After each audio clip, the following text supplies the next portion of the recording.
Hello guys! Hello Leo! Welcome dito sa aking channel. Kapalaran 888. Leo, alamin natin ko ng messages, vibration, gabay energy para sa lahat ng Leo. So, ito ay partial solar eclipse message, March 29, from March 29 to 29, 2025. Leo o Stara. First card mo dito is Stara.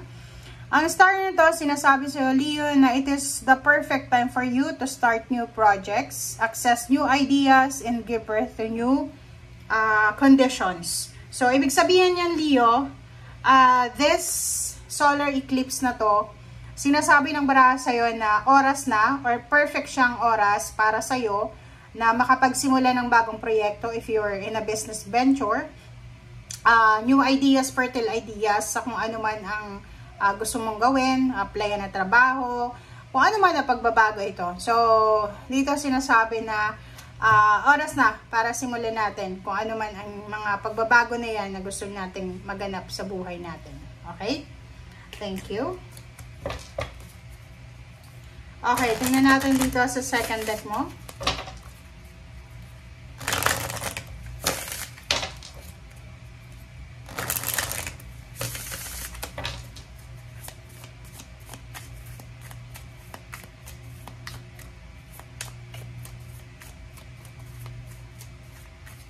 Oops, sorry. Wisdom. Oh, 'di ba 'yun?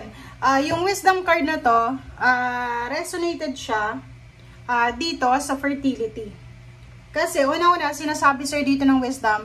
Wisdom is all about information, ideas, or pwedeng mga kung ano man 'yan, mga bago. So dito sinasabi na marami kang kaalaman na malalaman starting this March 29 solar eclipse.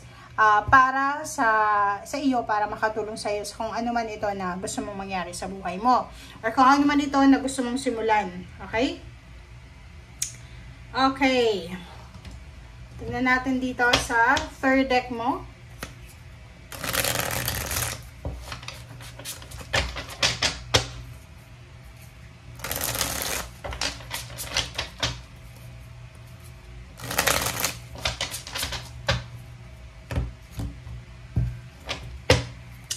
Okay. First card is balance. Same with the Aries. Reverse na High Priestess. Creative expression. Okay.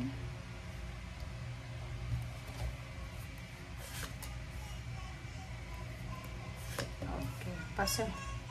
Pasensya na guys kung may naririnig kayong baby. It's my baby. Okay. Yun. So, tingnan natin.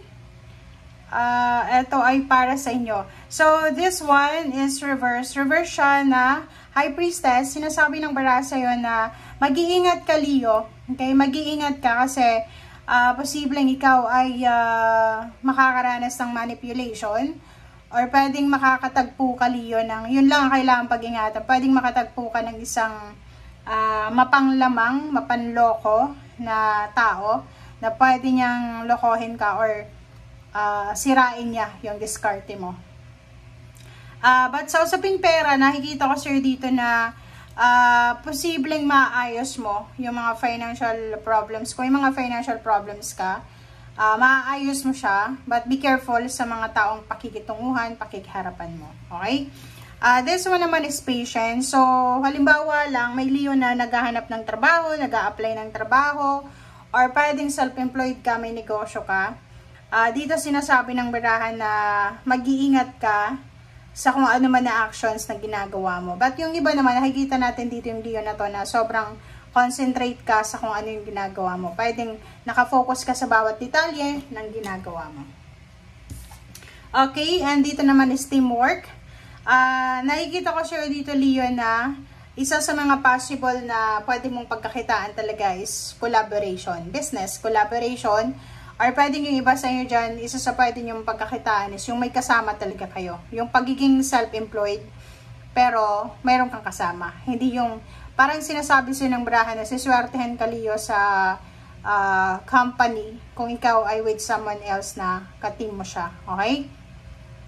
Yung iba naman sa inyo, Leo, pwedeng makapag-isip ng desisyon na pwedeng mag-aral ulit or pumasok sa eskwela or saan pa man na gusto mong pasukan. Okay? Charity, giving. So, nakikita ko sa'yo dito na it's a good news. So, posibleng meron kang mga romantic offers dito, romantic proposal, offers, invitation. And dito naman sinasabi na posibleng makatanggap ka, Leo, ng regalo. Yun, same them donations, charity, parang ganon. So, nakikita ko sure dito na sobrang parang prosperous ang sitwasyon mo sa ngayon, Leo. Okay? So, tingnan natin kung ano yung last 3 messages para sa Leo. Okay, so temperance. Iwasan natin yung sobrang pagiging aggressive, lalo na dito ha, if it's about money. Kung may mag-offer sa yung investment, naku, mag-iingat ka kasi pwedeng scam yan, or pwedeng yan ay may mga pinaplanong hindi maganda laban sa'yo. Harang ganun. Okay, abundance.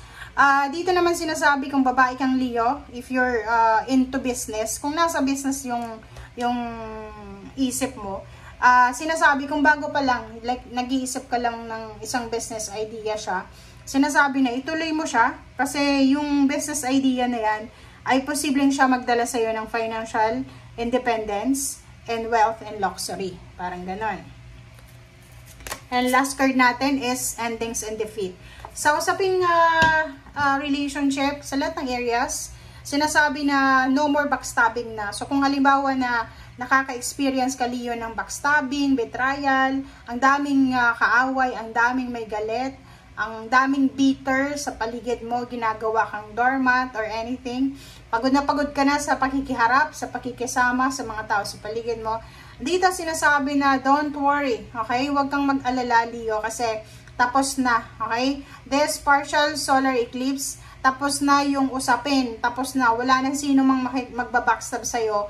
Or kung sino man yung backstabber na yan, wala na siyang magagawa eh. Kasi wala siya sa posisyon para i-backstab ka dahil wala siyang napatunayan. And dito sa endings and defeat na to, yung mga hidden enemies mo or yung mga nasa paligid mo dyan na may mga galit sa'yo, harapan or talikuran, sinasabi ng baraha sa'yo na hayaan mo lang sila, doon sila masaya. And hindi ka dapat nagpapa-apekto dito kasi baka matrigger lang yung emotion mo. Okay? So, basta dito ha, mag-iingat kayo sa High Priestess na reverse kasi in terms of money, kung may mga business proposal, pag-aralang mabuti, hanapin, alamin kung legit ba yan or scam yan. And sinasabi ng baraha, yun, ingat-ingat tayo sa deceptions. Ang daming manluloko dyan sa paligid mo. Iwasan mo yung sobra-sobrang pagtitiwala ha, lalo sa usaping pera. Kung relationship yan, ganun din, mag-iingat ka. Okay? Thank you guys. Bye!